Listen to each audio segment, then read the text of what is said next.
Welcome to UCF Knightline, your source for UCF sports and former player information.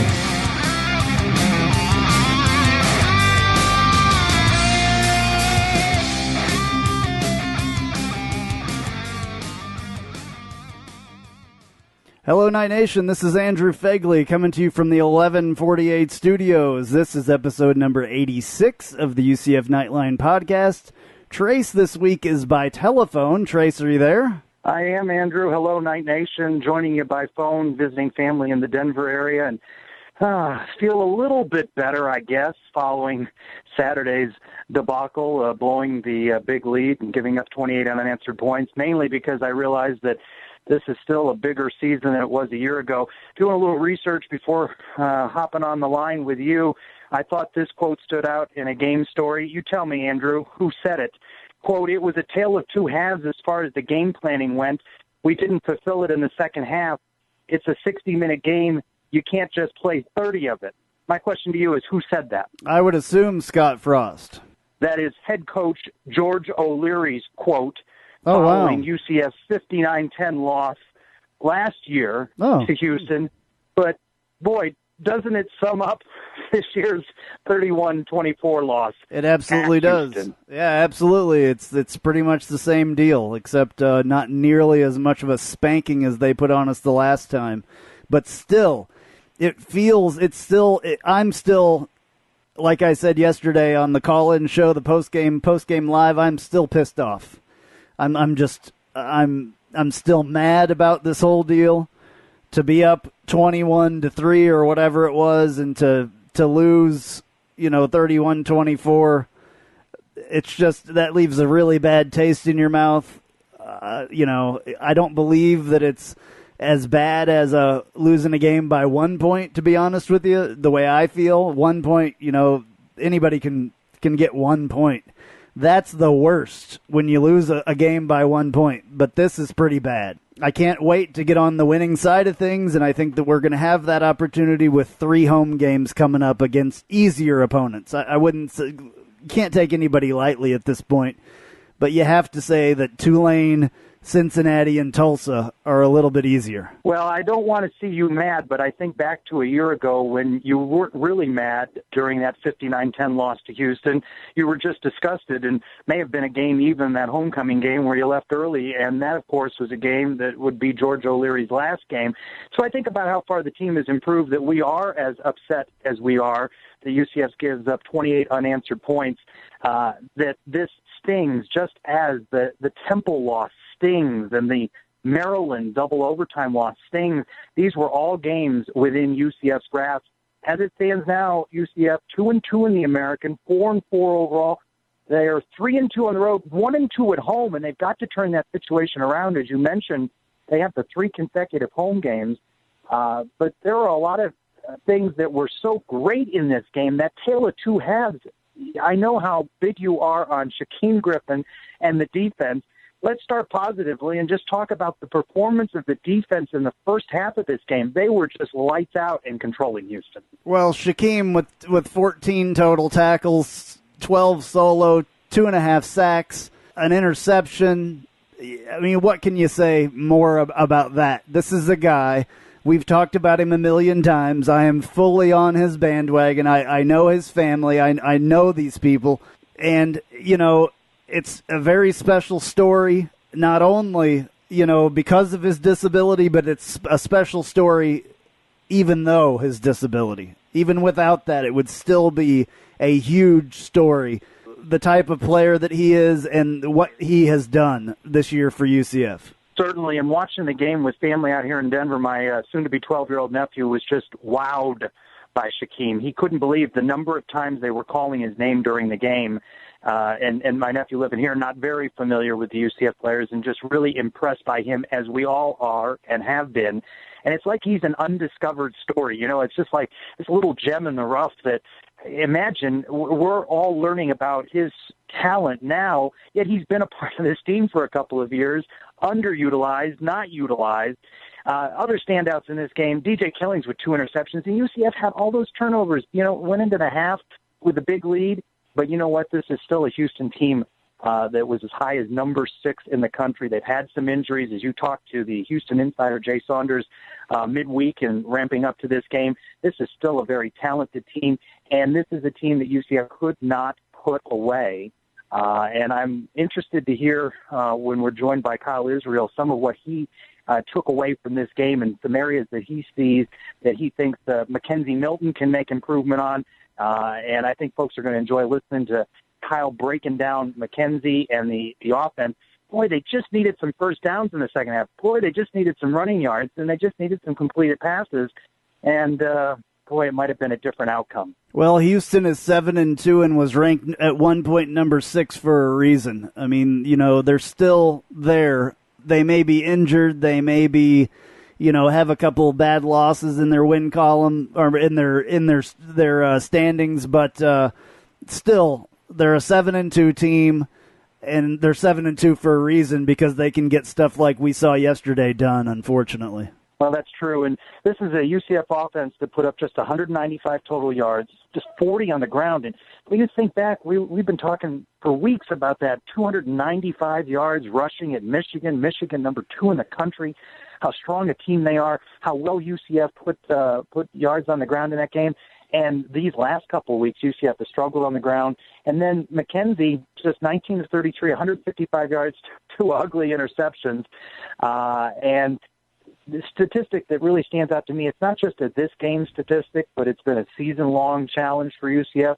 In this game, 2 of 14 on third down, and that has been a season-long challenge for UCF. They just cannot keep those drives sustained at times, and, the defense just wears down when they don't get those breathers from the offense. That's true. I mean, there it is. That's it. That says it pretty much all. I don't know. I mean, with Traquan having the most receptions. I mean, he had a career game, 13 receptions for 137 yards, but then you look down the line there, Taylor Oldham 1, Derek Snelson 2, Jawan Hamilton 1 for -2 yards, Adrian Killens 2 for -3 yards. The passing game needs to get going. I think that these defenses are seeing that UCF's offense, even though it goes a little bit faster and all that, it may be a little bit one-dimensional. And, maybe that's what these teams are seeing as far as the offense goes for UCF and what they can do on defense. So we'll see if we can get that going again. I mean, I think that's the key. There has to be some kind of a shift in the passing game. Well, I know all season long since the move was made to Mackenzie, you have been particularly bullish on Mackenzie and the upside. And it's a question that you and callers on Knightline Postgame Live, that's a tongue twister right there, have been talked about following the game is, Mackenzie's making mistakes, but goodness, what do folks want from him? He's a true freshman quarterback, and he's going to make mistakes. And I can't help but think back to earlier in the season when former UCF quarterback Kyle Israel was with us on Knightline, and he said he's going to make mistakes, and you may see different ways that he makes mistakes. And we think about all the fumble problems that he had in the Maryland game, but then kind of has really corrected that problem. There are some footwork issues. He's still failing passes, some issues with his mechanics, but he's only played a couple of games, and it was just a week ago that he had a career high in yards. So he's going to be up and down, and so is UCF. And they're 4-4. They are up and down, but there are still some goals out there, including an opportunity to bowl, that remain within their grasp. Absolutely. Mackenzie Milton is a freshman. He's 170 pounds. I like the kid because of his will to make plays, and I think running around back there, he does a lot of different things. He's trying to make plays, though, and we talk a lot with Kyle Israel later about this, and I guess this is one of the things I talk about in that as well, but I like the heart that this kid has.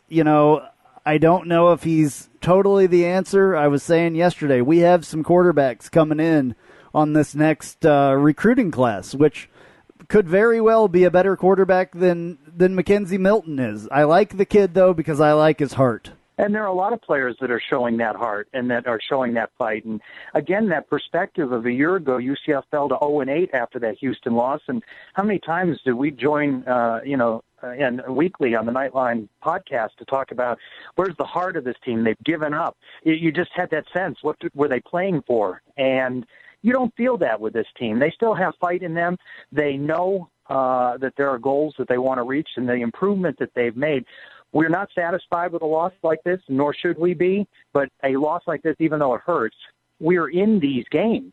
And if we can cut down on these mistakes, and you just think about, these are essentially many of the same players from one season ago, a team that maybe wasn't as bad as 0-12, but was not a talent-rich team.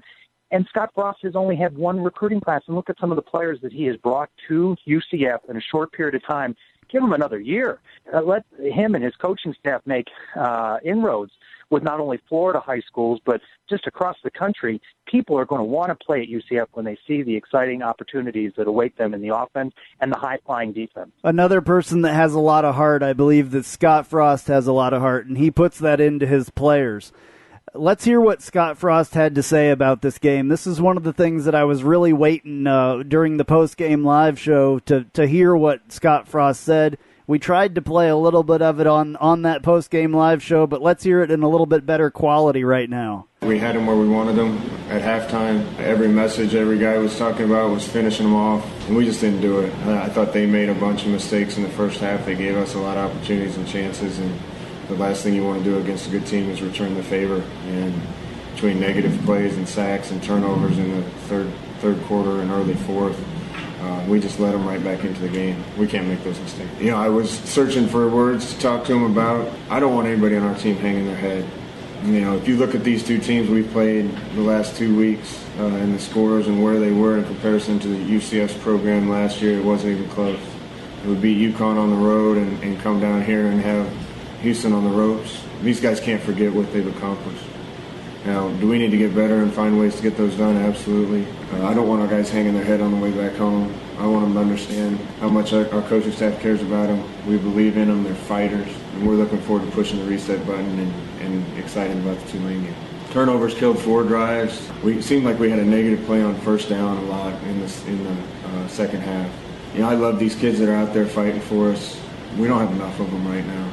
I think we ran out of gas a little bit today in the heat with a couple injuries and guys down. We only have so many guys we can put in the football game right now, and I think their depth wore us down a little bit. But still, we can't fumble the ball. We can't throw careless balls. We can't make some of the mistakes that we made and let them back in the game. I don't think McKenzie gets rattled, but if you're back there and there's that much pressure, you know, it's hard to stand in there and look downfield, and he's trying to survive. Again, we're beat up a little on the O-line, but there's injuries on every team, so that's not an excuse. But, you know, there's only so many guys we can put in the game and feel good about it, and I think they rotated quite a bit on the defensive line, and I think they wore us down a little bit.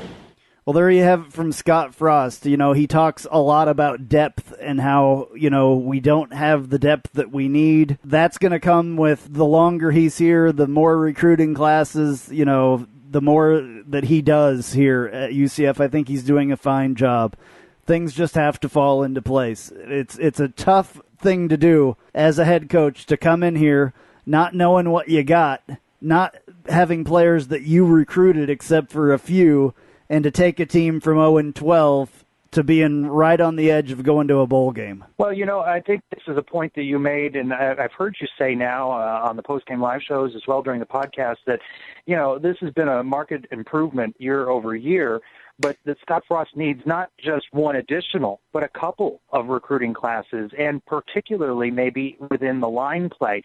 We talked going into the season whether the talent that we had, the players that were recruited for a different system could line up in Scott Frost's offense, and as well the defensive schemes that the team has employed. It's going to take a couple of years and a couple of recruiting classes, and look what he's done with one, and how he was able to attract such talented skill players.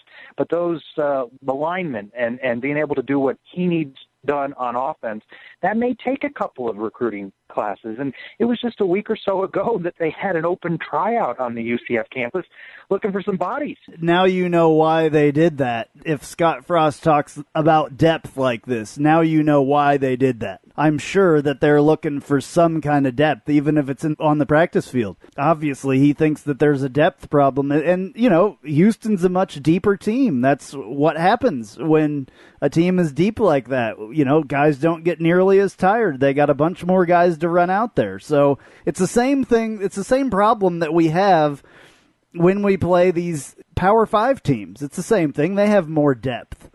You know, and some of the players are more quality players, but we have good players.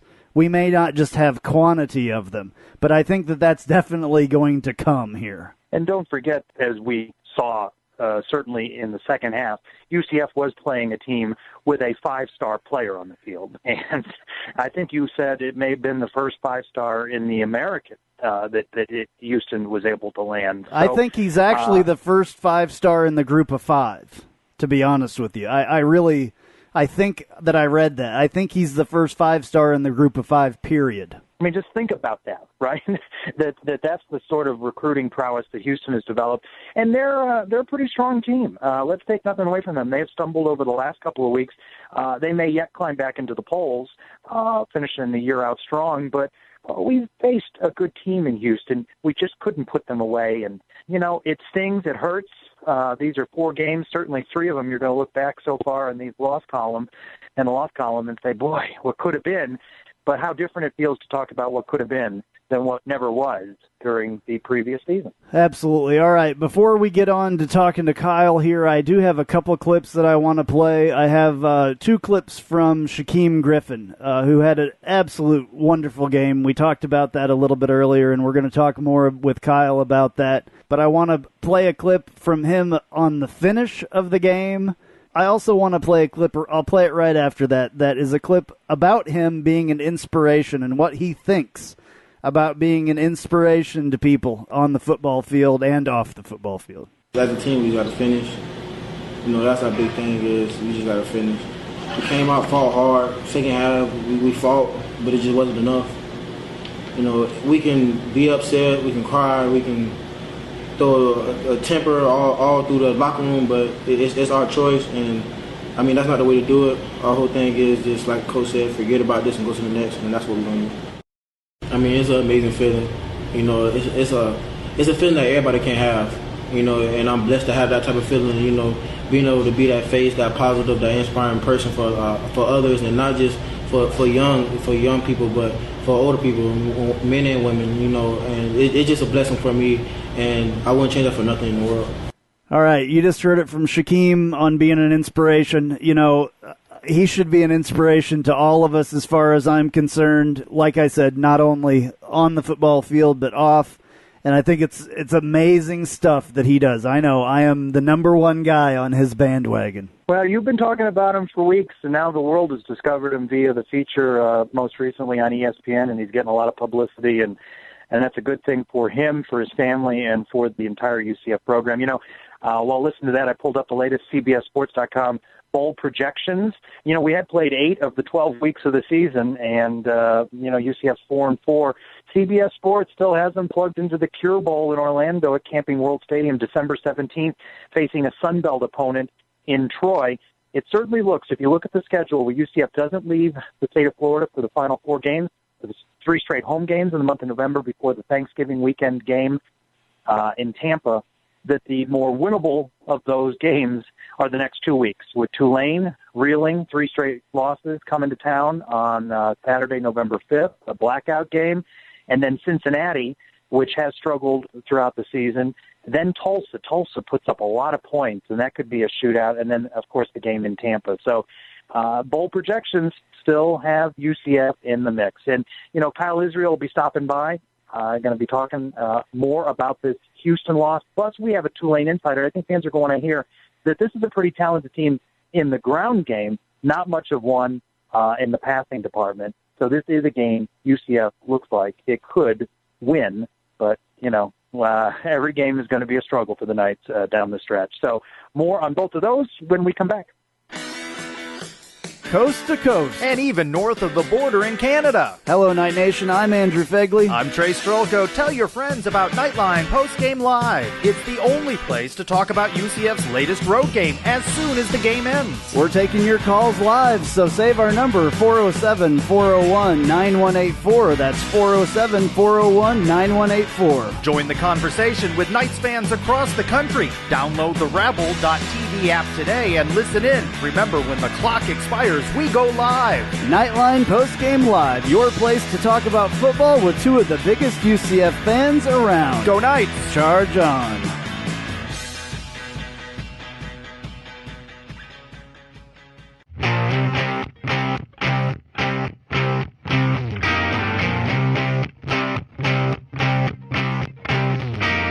Welcome to Inside the Huddle with former UCF quarterback Kyle Israel, brought to you by the Little Greek Fresh Grill. Fresh, flavorful, fabulous. Waterford Lakes, 855 North Althea Trail, Orlando.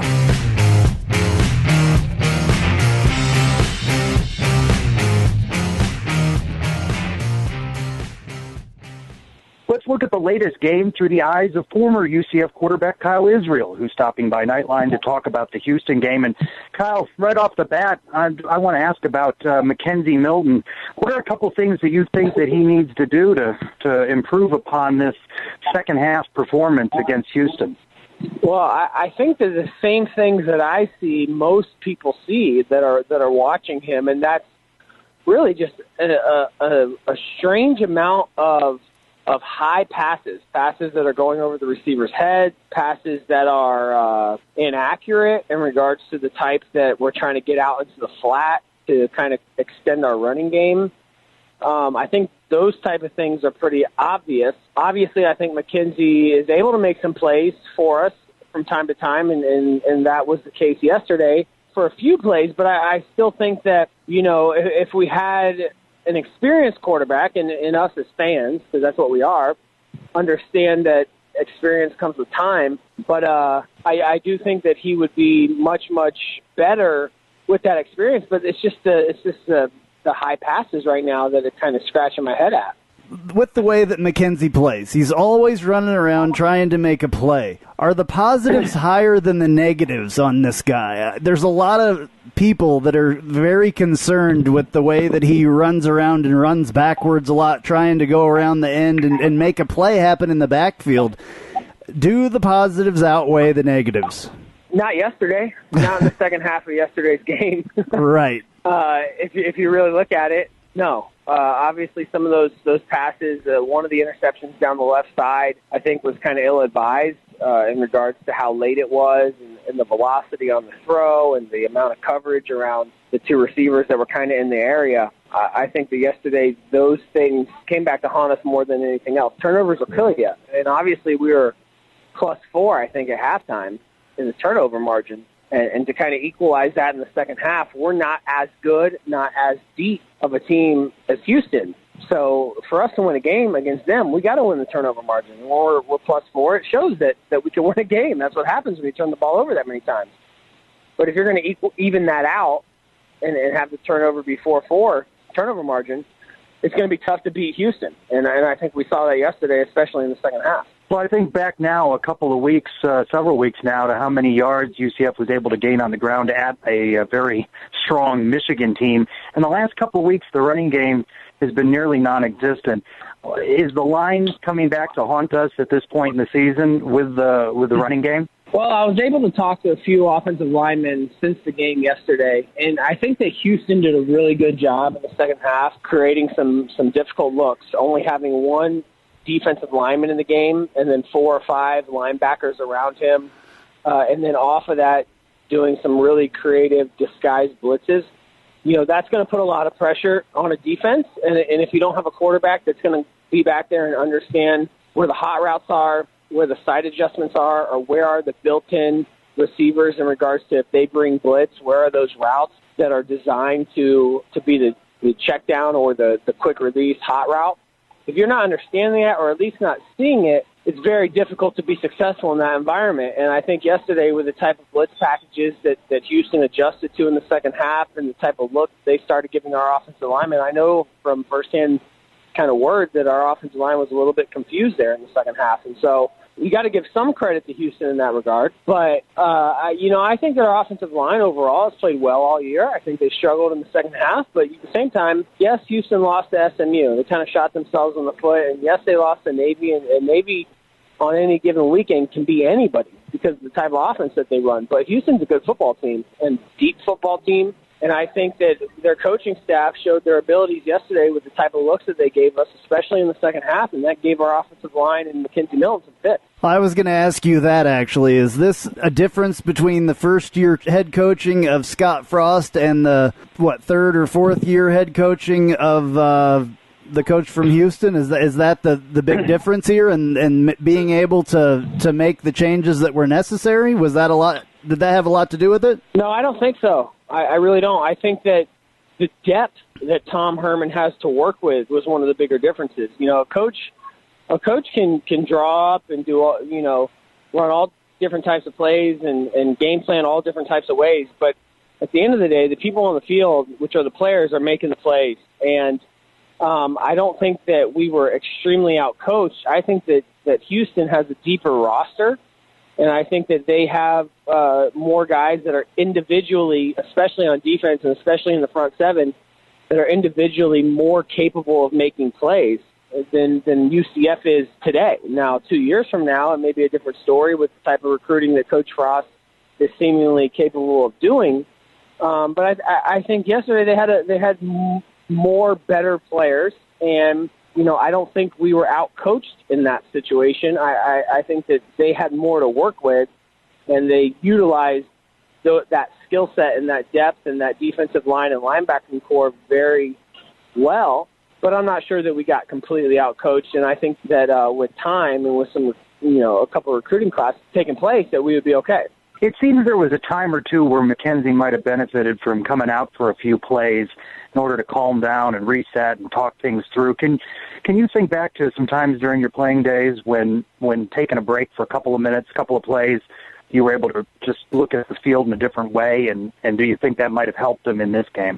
Yeah, I think so. I think back to UAB in 2007, where obviously Kevin Smith at that point in time, I think in that game he rushed with 34 attempts for like 300 and something yards. So I'm not sure my play or Mike Greco's play was going to make much of a difference in that game. But for me, it did open my eyes to some of the things that their safeties and their corners were trying to do in that game and how they were trying to be a part of the run game. And a lot of times I wasn't able to see or realize that from the field because I was handing the ball off, going out on a bootleg with my back turned to the defense. And once I was able to get on the sideline and Mike Greco had one or two series there during the game, I was able to kind of figure out, okay, well, this is what they're doing. So if we go play action, I know that they're going to be coming up, or I'm getting a one-on-one coverage backside, and I hit some bigger passes there in the second half of that game that definitely helped us out. So I have been in that situation.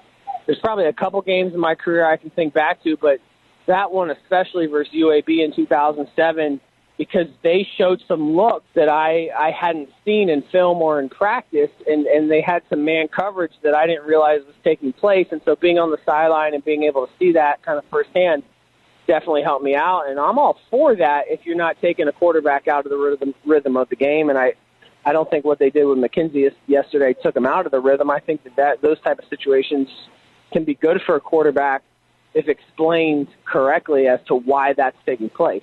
Okay, so a lot of people after the game were calling for, Mackenzie Milton's head basically and saying they should have thrown Justin Holman in there when it all got rough and all that stuff. Do you think, pulling a freshman quarterback like that and putting somebody else in would be beneficial to him learning about this offense, or do you think that would hurt?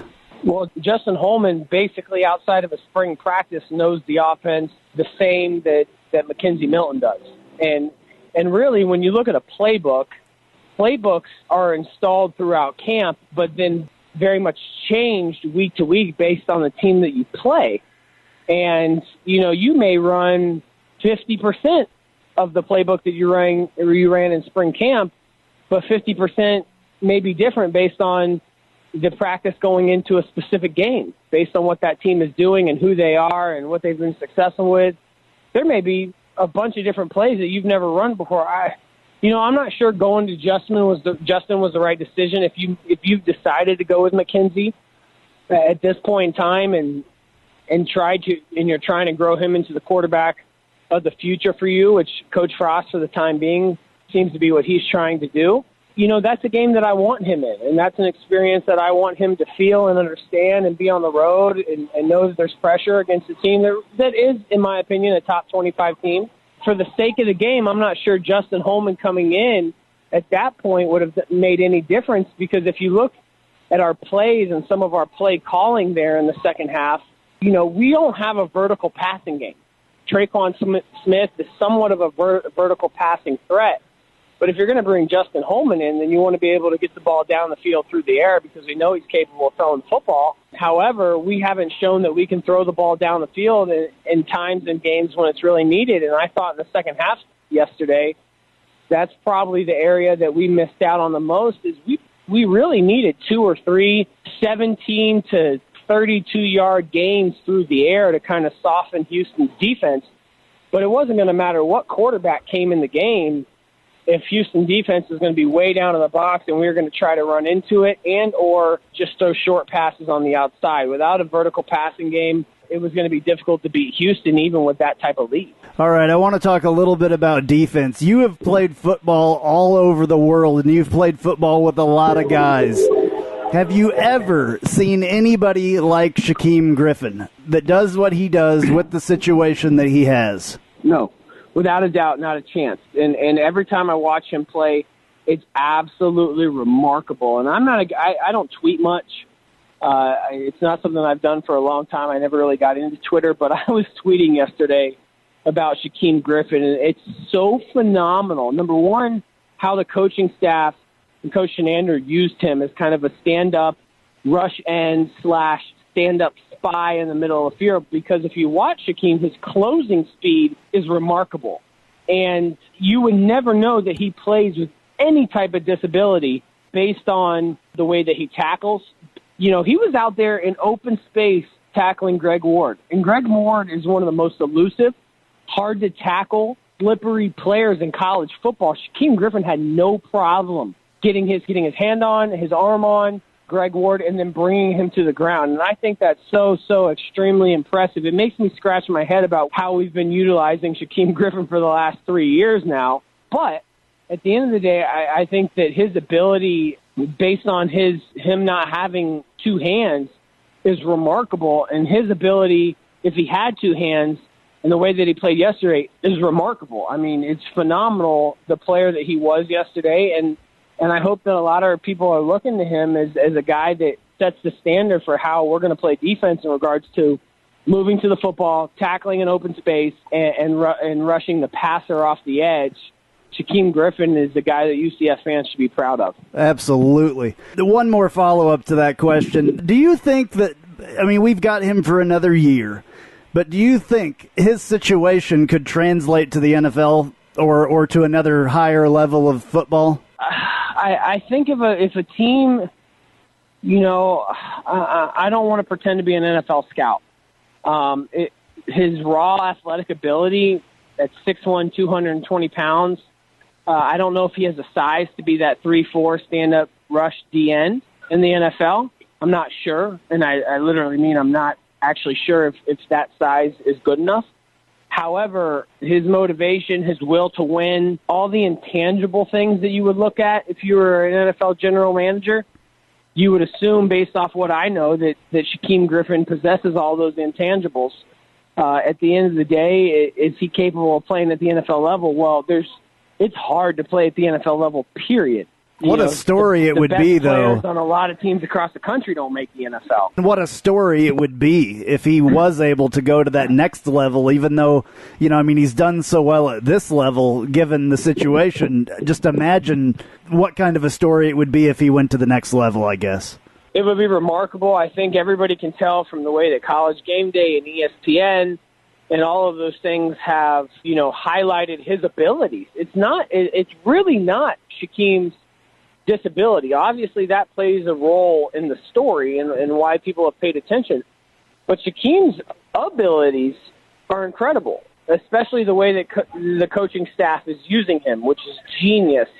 As a guy that's out in coverage sometimes, as a guy that's rushing the passer, as a guy that's a spy, he plays the way you want your defense to play, which is hard, fast, tough, and aggressive constantly. Every single play you get that from Shaquem Griffin. And that is the guy that you want setting the tone for your defense, and finding a way to get him on the field and allowing him to be special is something that our coaching staff has done an incredible job of this year. One final question for me. I pulled up an Associated Press article from October 24, 2015. Headline, number 21 Houston rolls to 59-10 win over UCF, remains unbeaten. And I think just a couple of weeks ago, Houston was as high as number 6 in the polls. This is still a good Houston team. UCF's 4-4 with Tulane coming to town and then Cincinnati. The remaining 4 games, UCF doesn't leave the state of Florida. This is still a remarkably improved team from 1 year ago, isn't it? Without a doubt, without a doubt. And when you look at our games, despite, Michigan was a game that I think we were competitive in. I think Michigan's just a flat-out better team, and so I'll leave that there. But Maryland, Temple, Houston are all games that we were there to win them, and Houston and Temple being games that, in my opinion, we should have won with a lead that large, despite the circumstances, despite the teams. But this is a much, much, much improved team. You almost don't even recognize them, especially defensively. You don't even recognize that these guys were on this roster last year but are out there playing the way that they are. And I think all that credit goes to Coach Frost and Coach Shenander. I think defenses kind of mature a little bit sooner than offenses, especially when you have a true freshman quarterback in this type of offense where there's a lot of things to learn and you got to run it at a very quick pace. But this is at 4-4. You're talking most fans going into a game against Tulane. You'd be pretty happy if you're a UCF fan if we told you that you were 4-4 and your only losses were to Temple, Houston, Maryland, and Michigan at this point in time. It's an improved team, and it's a team that is capable of making a bowl game. It's a team, if we can get to 6 wins, that may play in the Cure Bowl right here in Central Florida, which would be, I think, awesome for our fan base. But it's a team right now that's playing for a bowl game, and I think with 4 games left, 3 of those being at home, the other one being South Florida, we're very capable of doing, and I think that most fans would be happy with that. I mean, I am. I'm certainly happy with that. I'm excited. 2 wins away from a bowl game. That's incredible as it stands by itself. 0-12 last year, Andrew. Absolutely. And we're 2 wins away from a bowl. I know. And we're 2 wins away from a bowl game. Scott Frost. That's great. Yeah, Scott Frost has done an incredible job so far. I can't wait to see what he does when he has a couple recruiting classes like we've talked about and a couple more seasons at least another season or maybe 2 more under his belt as a head coach. I think that what is going to happen here is going to be incredible. With that, we're not going to take up too much more of your time. What's going on at the Little Greek this week? Well, Little Greek has been just extremely busy. We're very happy with the support. As a matter of fact, this is the first week that we've ever had to turn down some catering orders just because of the volume that we're doing and the amount of catering orders that we're doing. I do have Knightline listeners who are now active with calling in the post-game shows that are stopping in and saying hello, which I certainly appreciate because I'm in Little Greek about 50 hours a week right now, and if I can take 20 minutes and talk football, especially UCF football, then I'm extremely happy with that. So come in and say hello, but we're just happy with the support. And, again, we're always looking to expand and franchise, so if that's something that people are looking to do, then I'm the guy to reach out to and kind of start that process. All right, Kyle, thank you very much for taking your time out to talk to us this evening. We really greatly appreciate it. Absolutely. You too, guys. I appreciate it as well. Hello, Night Nation. This is Tim Baker with East Coast Paddle, owner, operator, and fellow UCF alum. East Coast Paddle is located in Orlando's favorite beach town of New Smyrna Beach. East Coast Paddle is rated by TripAdvisor as the #1 rated water tour activity in New Smyrna. We are most known for our boat-assisted paddleboard eco tours. This is a 2-hour dock-to-dock experience like none other on the island. You'll paddle with manatees, dolphins, and have a chance to see many of the 4,000 species that inhabit our lagoon system. So take professional pictures throughout the tour that are sent directly to your email at no additional charge. This is not all we have to offer. Traditional paddleboard rentals delivered to your location, paddle fit classes, and several fishing options. Please reach out to us at 386-402-8585 or visit us at our website, eastcoastpaddle.com, or follow us on Facebook at East Coast Paddle or Instagram at EastCPSUP. All right, you heard Tim talking about it right there. It's a very cool thing. It's a boat-assisted paddleboard eco tour, and he's giving away one of those. For 2 people, it's $110 value as part of the support of the UCF Knightline podcast, helping us out a little bit by getting some people to sign up for that. So you have to sign up on our website, ucfnightlinepodcast.com. Just click on the entry form on the left side of our website, and you could be entered to win that. It's awesome out there. Lots of things to look at, manatees and everything else. So it's absolutely cool. So please go to UCF Knightline Podcast and sign up for that. 5 questions with an insider. Getting to know this week's opponent. Hurricane Matthew forced postponement of UCF's game with Tulane. So this week, the Green Wave travels to Orlando to take on the Knights. UCF looks to avenge a disastrous 45-31 loss in New Orleans in 2015. Joining us now to preview the Green Wave, Paul Boron from Cox Sports Television. Paul covers a lot of sports, including Tulane, LSU, and the New Orleans Saints. Paul, thanks so much for joining us again. Yeah, it feels like deja vu. Unfortunately, the matchup was a little more appealing when we discussed it the first time around. That's right. Tulane's reeling, losers of 3 straight following this past weekend's 35-31 loss to SMU. Tulane now 3-5. Why have things gone south the last couple of weeks? Well, I mean, first off, 2 of their wins were against opponents that weren't quite the strength of American Athletic Conference teams. I mean, they beat Southern, and then they beat a University of Louisiana Lafayette team out of the Sun Belt who has been perennially strong, but is not as much so this year. So maybe the record was a little deceptive at that point. I mean, now they've played a good Memphis team, lost 24-14. Obviously, they got blown out by Tulsa, but who knew Tulsa was going to be as good a team as they are? And then SMU, they had the lead, and then they give up 2 touchdowns in the final 6 minutes, blowing a 31-21 lead and losing 35-31. So I think part of it's the competition has stepped up a little bit, but they're certainly slipping a little bit at this point as well. Well, let's talk about the Green Wave's offense. The passing game is ranked 127th in the FBS. Glenn Collette was 13 of 26 for 2 touchdowns against SMU. What can we expect from him, and who are his go-to targets? Well, I mean, this is a run-first offense. It's an option offense, so passing is not going to be their strength. But Kuyat's only thrown for 42% on the season. He's got 8 touchdowns, 4 interceptions, so they don't throw the ball around a lot. The one guy you would want to watch is Taron Onslaught, who's got 27 catches this season, and he's got 6 of the team's 8 passing touchdowns. So when they do throw the ball, that is the duo to look for, but they try to just mix in the pass, not rely on it. Well, as you mentioned, Tulane's running game just much more dangerous, ranked 15th overall in FBS. Tell us more about Dontrell Hilliard. He's posted back-to-back games with more than 100 yards. Yeah, they've got a lot of weapons in the backfield. They've got 3 running backs that are over 300 yards for the season, but Hilliard's clearly separated himself. He's got 650 yards on the season, averaging more than 6 yards a carry. He's got 8 touchdowns, but again, you'll see different guys carrying the football because this is a team that wants to run. I mean, this season they've got 1984 rushing yards against just 860 passing. They've got 19 touchdowns on the ground, only 8 passing.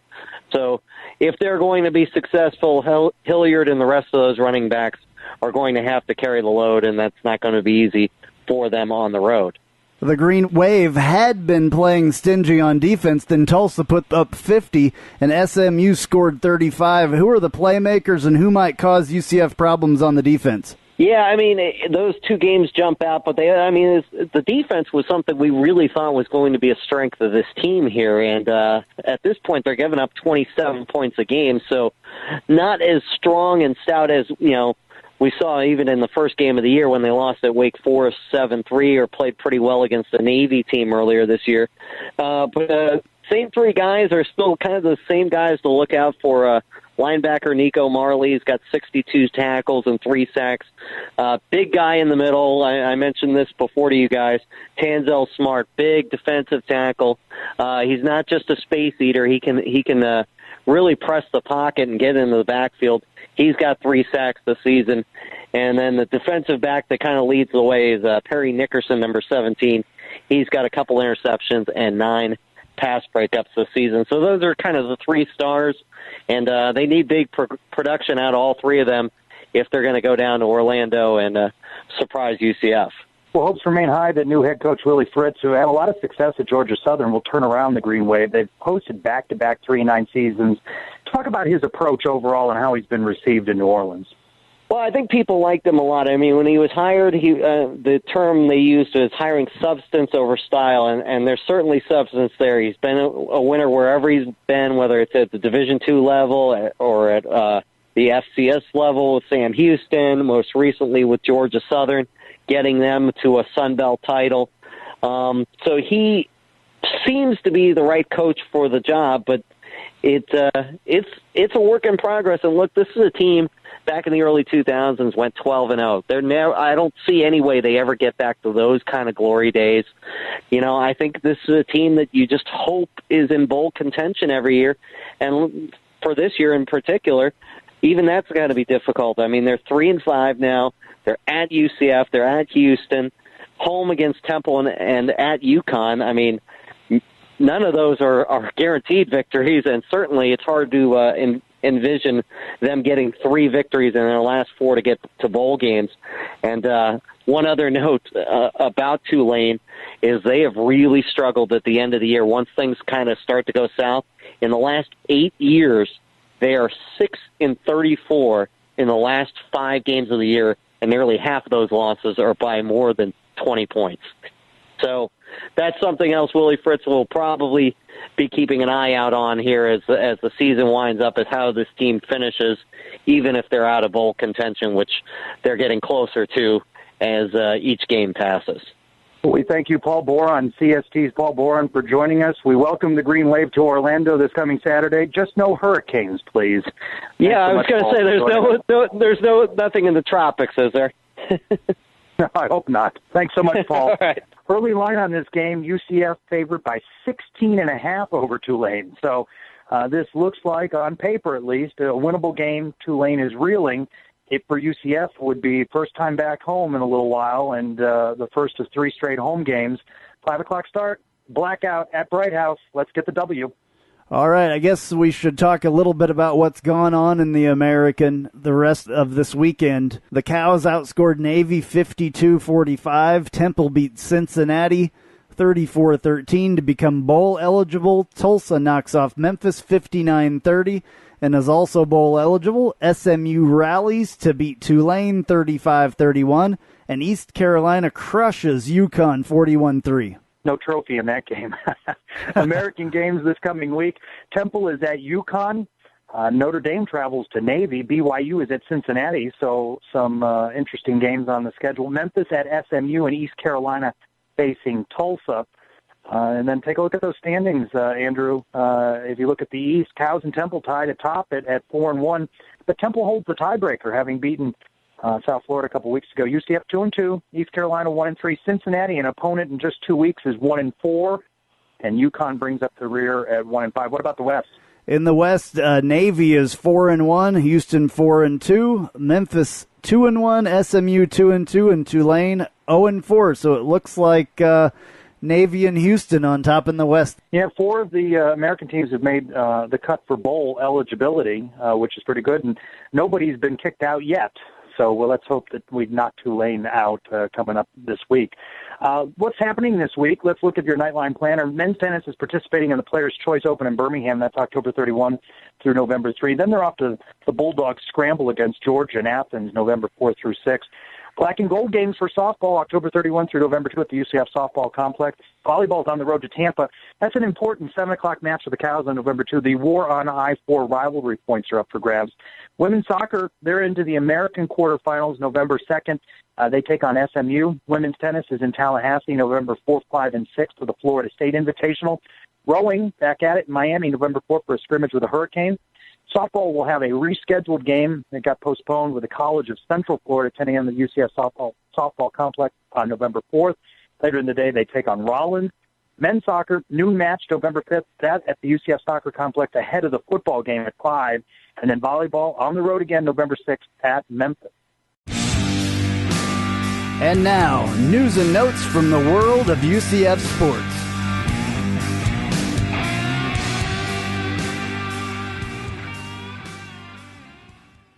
Volleyball swept East Carolina, the Knights' 10th sweep of the season, making up for a tough 3-2 loss to Cincinnati on Thursday. The Knights are now 8-4 in the American, good for 4th place, 18-7 overall. Women's soccer loses 1-0 in Memphis, double overtime Sunday. However, the Knights clinched a spot in the American Athletic Conference's tournament with a 2-0 win at Tulsa Thursday. UCF faces SMU in the American tourney. UCF finished the regular season 4-4-1 in the American, 9-8-1 overall. Softball shuts out Seminole State College 10-0 as fall ball continues. Men's soccer struggles continue, losing 1-0 in overtime at Temple and 2-0 at FIU. UCF 2-4 in the American, just 4-10 overall. Rowing with 9th and 13th place finishes at the Princeton Chase in New Jersey on Sunday. Number 17th ranked women's golf finished 9th at the Landfall Invitational in Wilmington, North Carolina. Men's golf finishes 3rd as a team at the Florida Gulf Coast Invitational, with junior golfer Manuel Elvira tying for 1st. Cross country, congrats to redshirt senior Anne-Marie Blaney, who finished 1st in the American Athletic Conference Championship in Cincinnati, leading UCF to a 5th place finish overall, beating the Cows to collect 6 points in the War on I-4 rivalry. UCF is now back on top, leading 12-9. Men's rugby falls to the Cows, but kudos to the ladies' rugby for knocking off the SFU Bovines 67-5. Love that. Former UCF baseball player may soon be sporting a World Series championship ring. Pitcher Cody Allen, now with the Cleveland Indians, pitched for the Knights back in 2008 before transferring to High Point. Basketball Media Day for men's and women's hoops, the only school debuting 2 new head coaches, and both teams picked to finish 8th in the Americans' preseason polls. That is going to do it for us on this episode of the UCF Knightline podcast. Make sure you listen next week. I'm Andrew Phegley. I'm Trace Trylko. Happy Halloween, everyone. Go Knights! Charge on. UCF, charge on to the field. With our spirits, we'll never yield.